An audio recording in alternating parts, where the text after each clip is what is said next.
put on a nurse jacket, I'll be fine. What is up, Hardcore Nation? It's Hardcore Christopher here, and today, I'll be honest, I was just searching through videos and I just wanted to do a reaction, and I thought this looked interesting. TNA iMPACT, the wrestling game nobody asked for. And this is by Alex Webb. So, okay, let's get right into this. You should review the TNA game. The controls are terrible. I mean, I'm sure it can't be that bad, can it? Oh, you don't know the half of it. For those of you that don't know, I actually had this game. I actually beat the story mode. And then there was nothing left for me to do. Oh, and the controls were stiff. Movesets were just... every character played the same. Oh, and it was developed by Midway. Midway was... actually, I think Midway's out of business now, but... Midway was very good with the Mortal Kombat franchise, and they should have just stuck to their bread and butter.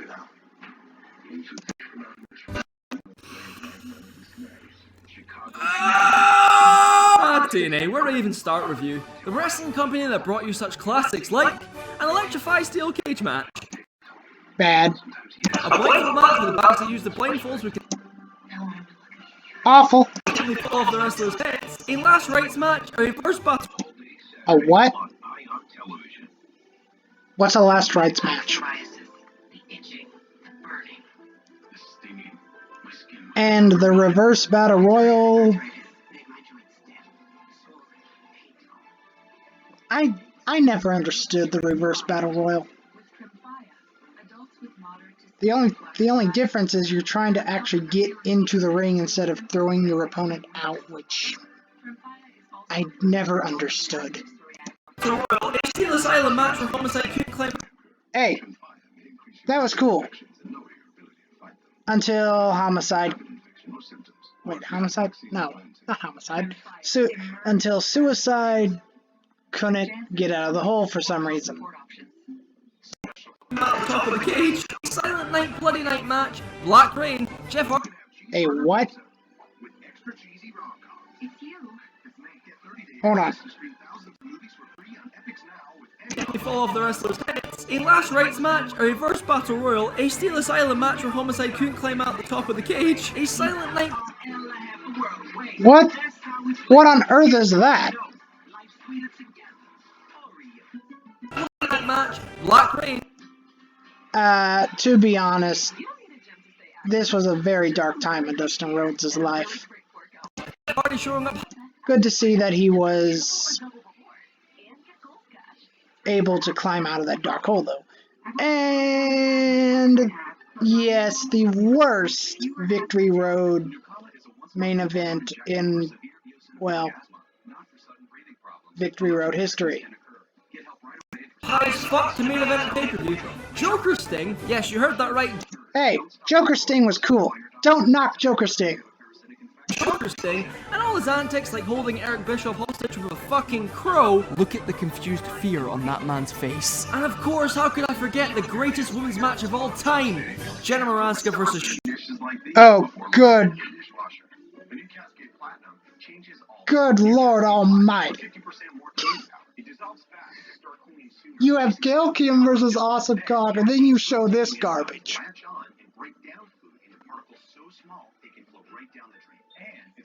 For those of you that don't know, the Jennifer Marasquez person was on Survivor.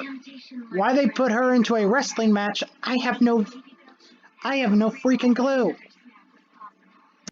Charmel, despite all the ridiculously awful shit. Charmel is the wife of Booker T. So she knows the business, but she's not a worker. Over the years, there was once a time when the company was seen as a legitimate threat to WWE. I mean, that was... Anybody else remember those days? They actually moved their weekly TV show, TNA iMPACT, to Monday nights to try and compete Yeah, and they got slaughtered in the process. with WWE, which didn't go so well for them. However, in its initial first couple of years, the company had the ability to put on some great matches with homegrown talent and created future wrestling megastars in the likes of AJ Styles and Samoa Joe, just to name a few. As well as bringing in some huge names at the time like Christian, Sting, the Dudley Boys, and of course their biggest signing of all time, Scott Steiner. Oh yeah, they also signed Kurt Angle, but who cares about that when you have the big booty daddy with a live microphone? See, normally if you go one-on-one with another wrestler, you got a 50-50 chance of winning. But I'm a genetic freak, and I'm not normal. So you got a 25% at best at beating me. And then you add Kurt Angle to the mix, your chances of winning drastically go down. See, the three-way at Sacrifice, you got a 33 1/3 chance of winning. But I got a 66 2/3 chance of winning, because Kurt Angle knows he can't beat me, and he's not even gonna try. So Samoa Joe, you take your 33 1/3 chance, minus my 25% chance, and you got an 8 1/3 chance of winning at Sacrifice. But then you take my 75% chance of winning. If we used to go... Look at Petey Williams. He's like, Scott,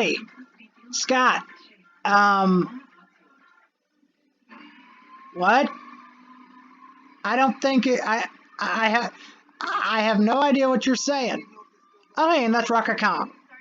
Or Khan. Or whatever.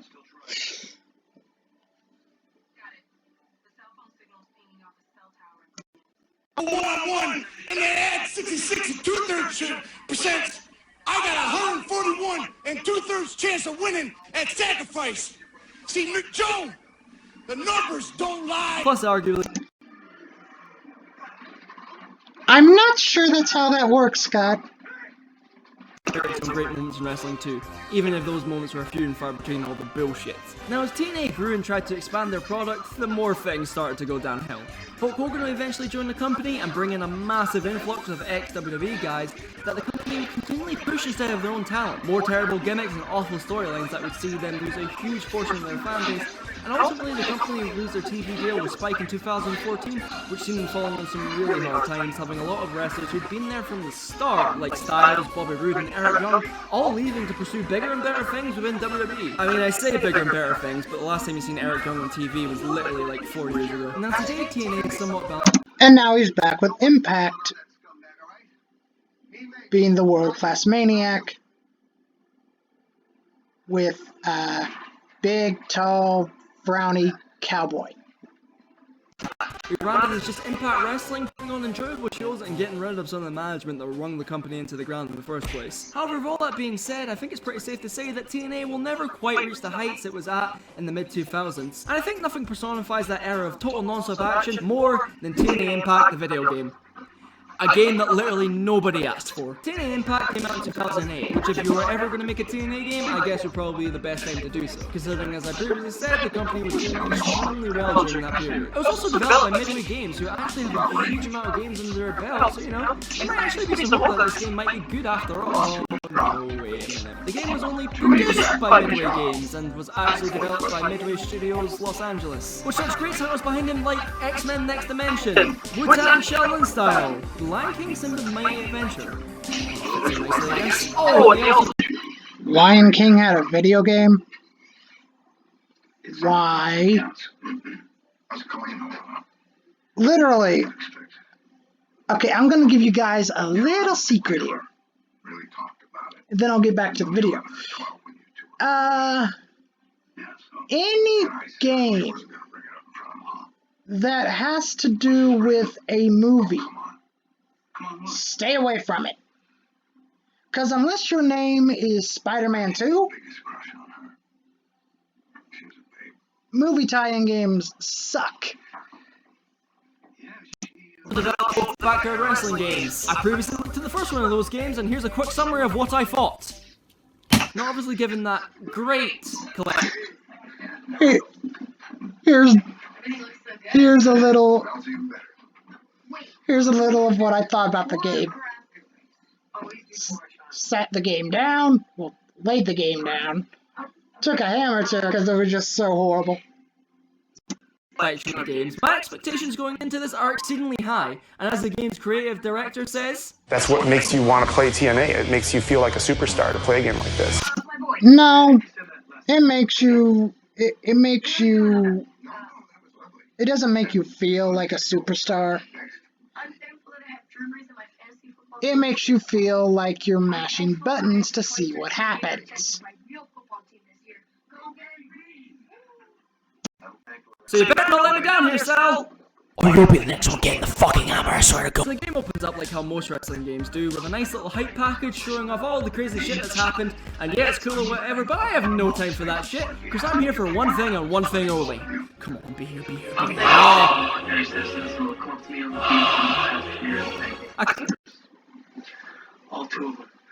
Who died and made Scott Steiner god of I'm thankful I only have a year and a half left before I go to college. TNA Impact?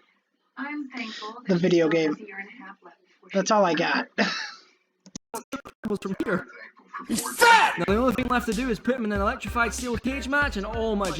Oh, no. The electrified steel cage was done once and only once, and there's a reason why.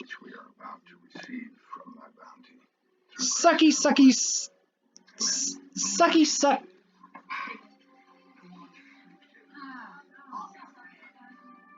Sucky suck.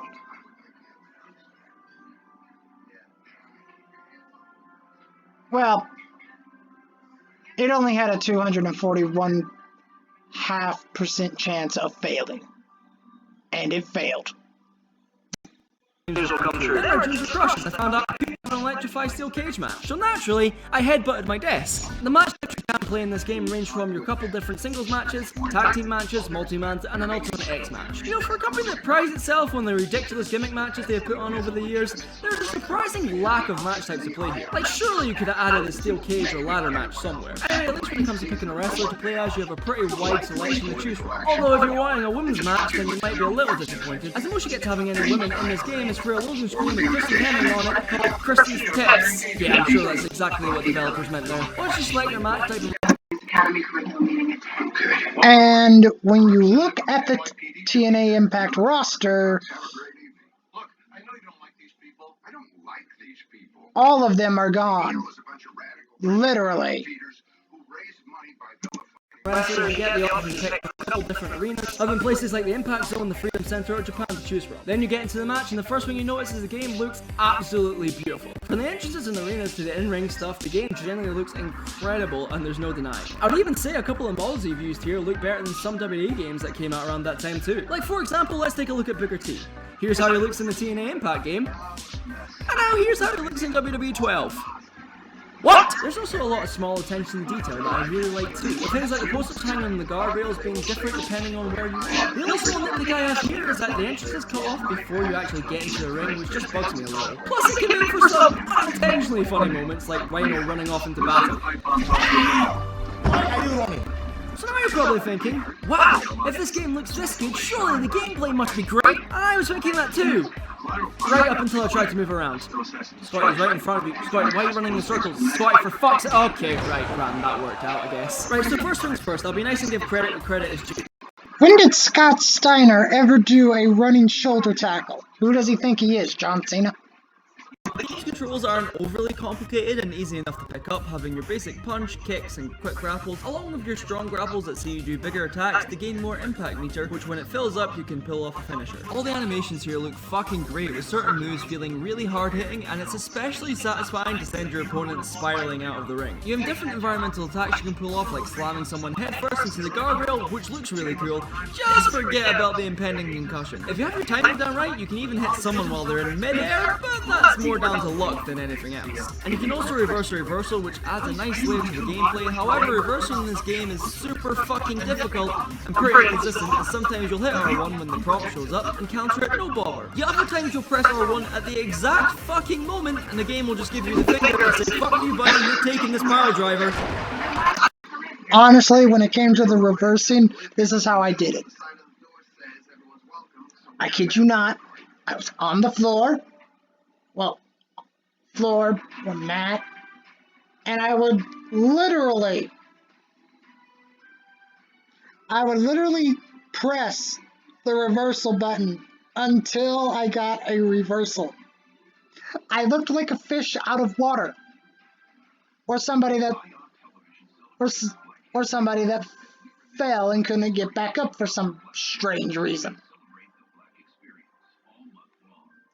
Aspects like the way wrestlers would sell and react to moves are super entertaining, and each wrestler has their own unique finisher which all look great too. But by far, my favourite thing about this game was the chair shots, because for lack of a better term, they look absolutely fucking brutal. In addition to receiving $144 every month, you might also qualify for a $0 I think I just loaded her, man! But it's just a shame these positive aspects are all overshadowed by a fuck ton of problems. A main issue I noticed straight off the bat is that the movement in this game is fucking abysmal. Like, sure, walking around is a difficult to do, but the second you break out to a fresh jog, it's like the wrestler you're playing as has forgotten how his legs should work and doesn't know how to turn at a 90-degree angle without using the ropes for help. It just feels incredibly stiff and clunky to move around, to be running around in circles for a good chunk of the time, only to end up looking at your opponent with the intention of hitting them, but instead all you do is faceplant the mat and then the AI begins to fuck you. That happens a lot, by the way. Plus, if you're playing as a high-flying type of wrestler and perhaps want to do, I don't know, a springboard attack, then be prepared to spend 5 minutes diving headfirst into the ropes. A springboard moves are just as awkward to try and pull off like any of the running moves. Sure, you can get used to these controls, and when you actually hit these moves properly, they all look pretty good, but you need to make sure you are pinpoint accurate when hitting them, or you'll just end up phasing through your opponent every fucking time. Which would be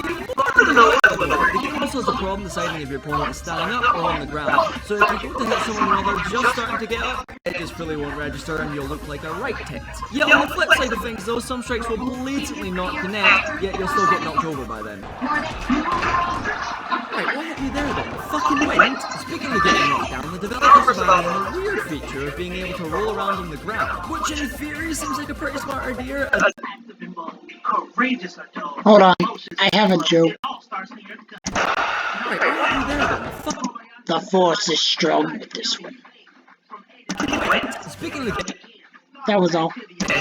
developers have added in a weird feature of being able to roll around on the ground, which in theory seems like a pretty smart idea, as it means you can avoid things like moves from the top rope a bit more easily, but in reality you roll far too slowly to actually avoid anything, and will often be trying to get up, only to accidentally start rolling someone's fist. However, at least it can look pretty funny. From home with new Lash Blast Clean Mascara, 10 times the volume. The game has a very arcade-like style, which does work in its favour, as all the strikes and grapples feel really impactful and fluid, but sometimes they can look just a bit odd, like when you're jumping off the top rope and kind of just effectively looking like you're hitting two pieces of ham against one another. Well, that's a fucking weird analogy, Liam. This can also lead to some pretty strange glitches. You okay? Oh, fucking Jesus Christ! As you can probably tell, the biggest problem here is that the controls are pretty clunky, making it hard to do simple things like land strikes and grab your opponent, which doesn't mesh well with the energetic style of the game. Plus, it can become a case of just mash square to win. Now, even with all these issues, at least you can play some pretty great wrestlers who in real life are known for their unique and different wrestling styles.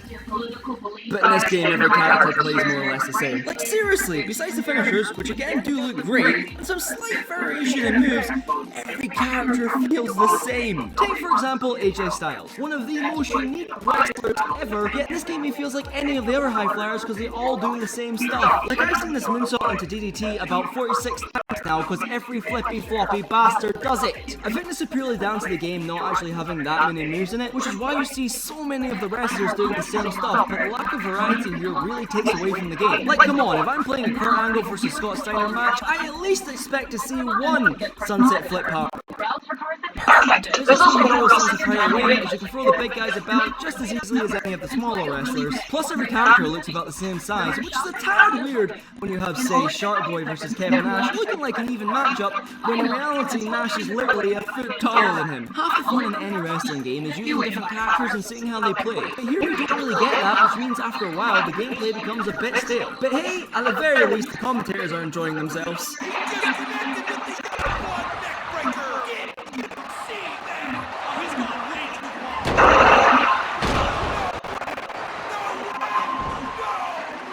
The Don't West to the line before this? matches themselves are alright to play, but these issues do make them pretty repetitive after a couple of hours. As for the other match types, all you really have are false count error matches, which are exactly the same as regular matches, but now you can pin on the outside.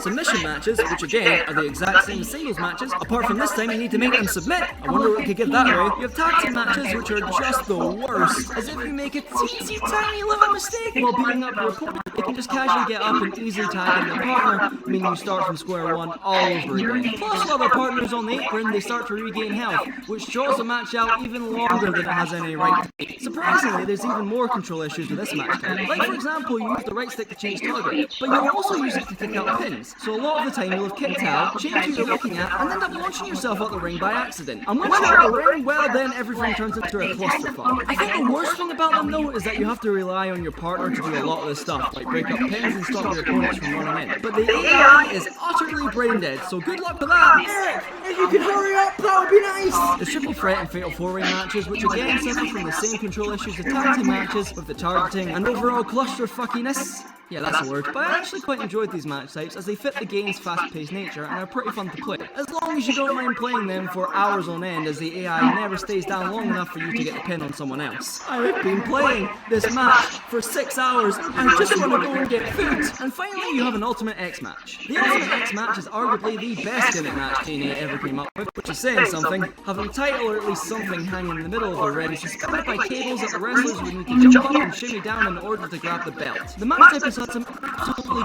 crazy moments in it, so I was looking forward to see how it would be translated into the game. It's not translated that well. It's the exact same gameplay here. Apart from that, you can jump on the ropes and fight on them. And while I do like some of the aspects, like being able to knock your opponent off the cables in a couple different ways, but for the most part, this match type is just dull. All you really need to do is jump on the ropes, wait for your opponent to jump up, kick them, build your meter up until they get back up, and then rinse and repeat until you win. There's nothing really that interesting about it. I mean, you have a different minigame to play here where I'm hooking the X, but the minigame can go fuck itself because it's the spawn of the devil, and Sal, if I find out you put that minigame in... Please tell us, Mr. Webb, how is this minigame the spawn of the devil? Then you're definitely getting a hammering, son. Well, that's me finished looking at all the match types here, so I guess I'm done. Oh, wait a minute, we got a story mode here, boys! Now, given how TNA have handled storylines in... Wait, you didn't explain how it's the spawn of the devil. I was really wanting to know. You can imagine how excited I was to see what Midway had in store for me here. So as the story begins, you're introduced to the character you play as called Suicide. Oh my god, what? Sal! What the fuck, man? Why is his name that? Could you not have thought of a less offensive name? Oh god, well at least he's just a character in a game and he isn't actually a real wrestler. Oh, they turned him into a real wrestler, didn't they? And they shouldn't have done that. You really want that? Well, when you put it that way.